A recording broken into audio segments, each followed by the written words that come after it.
Mr. Chairman, and all experts from all over the country, and members of Nawar Council, I take this opportunity as a social scientist to give my views on the project called Nawar. I am Captain Raja, Director and Founder of Madurai Institute of Social Sciences in Madurai. And about my present data, I am not here to say. As a social scientist, I would also share my views. It is a welcoming feature of Government of India to organize a technical workshop to identify and discuss the different alternatives in interlinking of rivers.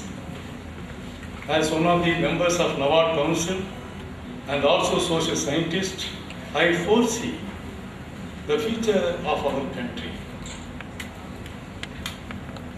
Morning, the chairman, Mr. Jayasheelan, sharing the session, and during my lunch break, I happened to discuss with him and raised a question. Sir, so many experts, 20 years, we are thinking and finding some solutions to solve the national common problem of this great country. Why we are not able to do? All the experts are here. I could see and hear and understand the real genius and also experts' ideas since morning. And also met with so many people in different places. His answer was, for all these things, the problem is sociological problem. Because you find if you want to construct a canal, there the problem is people come and stop it. The similar views we find. But here what I could see since morning, among the experts, sharing the views and also the differences, we enjoyed very much. But my point is, as a social scientist, how we are coming to a common solution for this national problem. The National Waterways project was formed in Madurai under the leadership of Mr. Kamaraj, engineer. And there are so many hundreds of experts, that is, not only from among engineers, from different walks of life are there. For example, Kishu Pandi, and these our experts from Madras and other places. And we have been encouraged by public, central public here also, to develop this project. That is why here we understand when we discuss about this matter with our President of India, he fully agreed and accepted and also encouraged the Nawar project. But it should come through proper way, he said. The states are fighting. Minds are set. After independence, each state takes their kind of view. We see many conflicts between states in sharing water. National integration is the prime one, and also all our efforts should strengthen the unity of the country.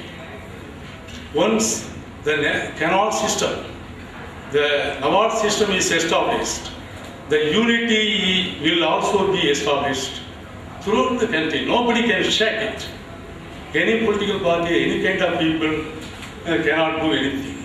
That kind of major project we have to do it. Nowadays, if you see the alignment of these canals, it is going upstream of some of the existing projects. For example, Krishna, it will be crossing upstream of Nagarjuna Sagar, Sri Salam, etc. So what will happen to these projects? Are you going to abandon these projects? What are the adverse effect on the existing projects? And that has to be also taken into account as when you consider the cost part. Then another presentation on the morning that there will be water flowing from one basin to another and back to that basin also. An example given was that of Krishna. And the figures which was shown on the slide, I think that is absolutely wrong because I am the one who collected the data for Krishna River. For last 10 years, no water is flowing to the sea. No, the dams have not filled at all. So there is no question of water from Krishna going back to Godavari.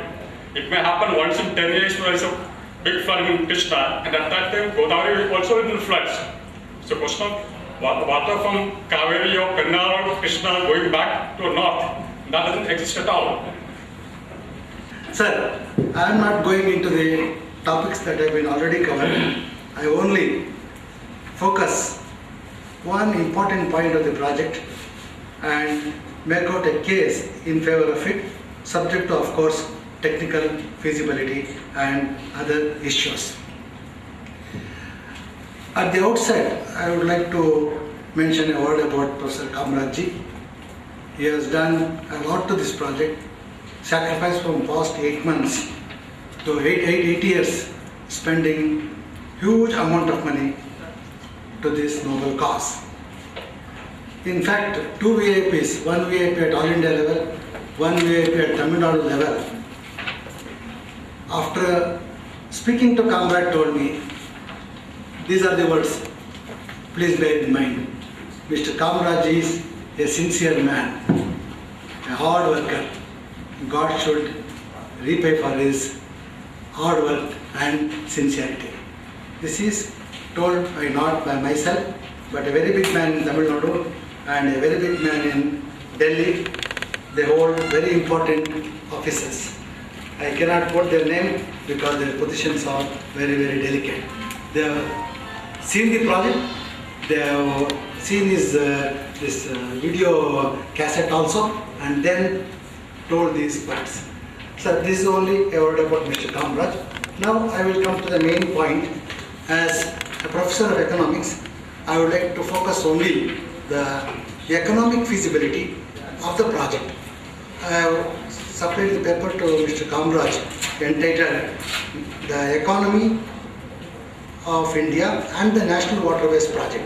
Under this caption, I have prepared a write-up running to about 5 pages with all details. I am not going to stress all the details. I am going to only stress 1 or 2 points to impress upon you that the project is feasible, of course subject to technical clarifications. One thing incidentally I would like to remark is that most of the technical flaws or what we call doubts raised here were effectively and efficiently clarified by Professor Kamrajji, Mr. Roopchandji and Mr. Krishnaswamy. These 3 persons. Of course others might have added, but these 3 persons have given wonderful clarifications. I as a layman in engineering could appreciate these points, particularly flood control explained by Mr. Krishnaswamy in the morning. Well sir, now my economics point I will come to it. Why this project is feasible? This project is supposed to cost about 5.3 lakh crores, say 6 crores by the time it is implemented. And what is the revenue you are going to get? 1 lakh per year. Assuming you pay within 6 years the principal part, another 2 years debt servicing, within 8 years the project will be self-repaying, self-financing. This is a scheme which is viable because within 8 years you can repay the investment and its liability will come to 0. Apart from that, every year what is happening is 60,000 crores of rupees you will be saving in terms of oil, 20,000 crores of rupees flood. Apart from other things which are not directly quantified, well, about 1 lakh crores you are directly getting benefit. Then as a finance minister, Mr. Chidambaramji will appreciate very much because the investment of rupees 6 lakhs crores in the project will generate so much income, employment, which promotes savings and investment. Every dose of investment has got multiplier effect. So much so, it creates further employment, further income, further savings, and the chain goes on. So much so, every dose of investment will lead to what is called ballooning the economy. The economy will keep on expanding. And the power of investment is so great, sir. Lord Keynes, in his savings investment theory, based effective demand as the concept. This effective demand is going to be created by the project that is going to be implemented by Mr. Kamraj ji. Every economy, entire economy is based on this effective demand. Every level of investment, every rupee invested is going to create demand. Because 1 rupee earned will be spent or saved. Saved is, what is saved is further invested. That leads to again employment. This is not classroom economics, this is practical economics. Therefore, this project has got what is called, expansionary effect on the economy. Because huge amount, it is not a small amount. And this huge amount, Mr. Kamraj advocates, is not put by the government. It is by boot system by which NRIs and others will participate and invest money. Therefore, sir, this project is viable. Further, what happens to the government finances? Government without spending much will get money. How? When the level of income rises, income tax is paid. When the income tax is paid, well, government gets the revenue. When the employment increases, consumption increases. When consumption increases, well, goods and services will have to be supplied. On that, excise duty, sales tax, service tax, most of taxes, well, will lead to income to the government. Only these things have to be calculated. These things have to be precisely calculated. As a rough sketch, I am going to tell you the impact of revenue on the government. Then expenditure, I tell you. Now, why India is unable to compete? Because ours is a high-cost economy. By this National Waterways project, you are going to convert this high-cost economy into a low-cost economy.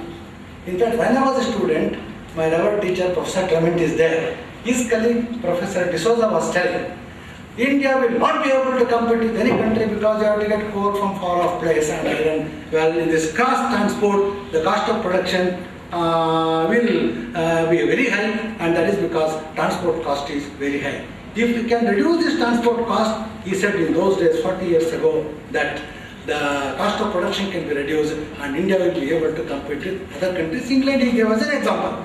Now, if National Waterways, if you are going to convert the cost of production lesser by cheaper transport, India will become a low-cost economy from a high-cost economy. That will be a remedy for all our problems. Let there be WTO, let there be CAT, let there be anything damn nonsense where we can face, because we are converting the economy into a low-cost economy. Our competitiveness increases. Once the competitiveness increases, we can stand the international competition. These are some of the points, well, which make the project viable. I have listed about 20 points, 20 to 25 points, which focus the economic feasibility of National Waterways project for paucity of time, and because still there are many others to speak to you, I am not going to waste your time. One small appeal to Mr. Jaishiran, who represents the department here as head of the National Waterways Commission. What about small lapses are there in the project? There can be. Kamraj is not God, he is man like us. If there are any mistakes, we can rectify them. Even when Sarangi thought of KRS Dam, he was heckled like anything. When this VASL plant was supposed to be started, then it was called Bhadravati Iron and Steel Plant. I said, we are not going to do.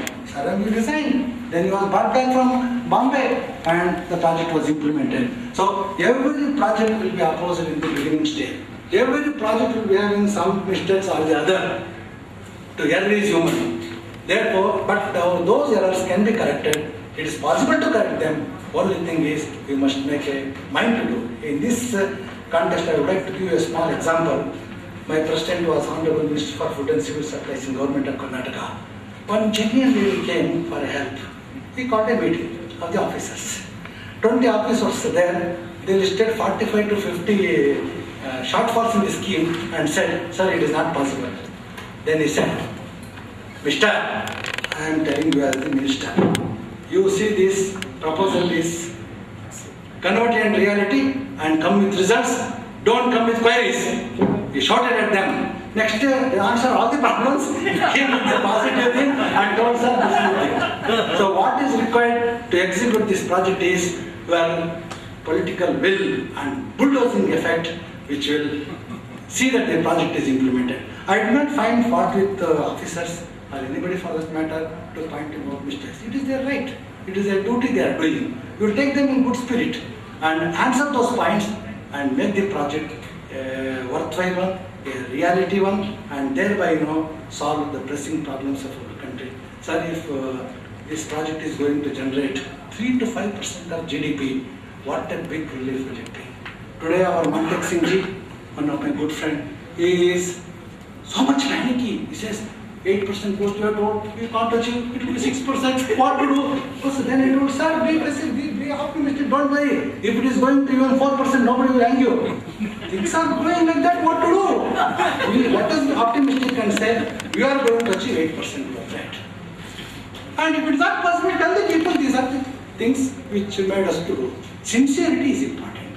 Then Mr. Kamaraj, I took him to Mr. Rajshekaran, Honorable Minister of State for Planning. We explained this project. He was convinced. He said he would do is little bit. Of course, other VIPs also we have met as the Parliamentary Affairs Secretary. Well, I have got some contacts with higher ups. So I have discussed this project with them. I told them there may be some short lapses that they need to be rectified, but regarding sincerity, technical competence, and national commitment, Mr. Kamaraj is Mr. K. Kamaraj is AC Kamaraj, and that great man is K. Kamaraj. Well, therefore, this project will take off, whatever shortfalls it may have. I wish him all the best. I also thank Mr. Vasist for having given me this opportunity. I thank you for having given me the patient hearing. One appeal to Mr. Jayashil, and again I would like to repeat, please see, sir, bestow your power and authority to take up the feasibility studies and the DPR. After that, if the project is not viable, go ahead, I don't mind. But when you want to come to a conclusion, please go with facts and figures. Let us not go with small observations, because observations will be there on all the projects, both plus and minus. I don't say some people who support the project may exaggerate, some people who oppose the project may do it on their side also. There are things, because human element is human element. But if you want to speak anything, please go with DPR, detailed project report, and feasibility report. Immediately I request you to take up with the Government of India to see that the DPR or feasibility report is taken up. If any assistance is required from my side, you can command me. I will come and assist you to see that the DPR work or feasibility work is launched. With these things, I thank you very much. I am immensely pleased to be here today in the temple town and share good thoughts in the name of Goddess Meenakshi, so that prosperity will shower on all of us and our entire country. Thank you very much. In Three Gorges project in China, which I visited, the provision for relief and rehabilitation is 40 billion yuan compared to the project cost of 50 billion yuan. The rehabilitation cost is as much as the project cost. So such a thing may have to be adopted in our projects also. And once again, I have to go back to China and to quote you the feasibility of this big project.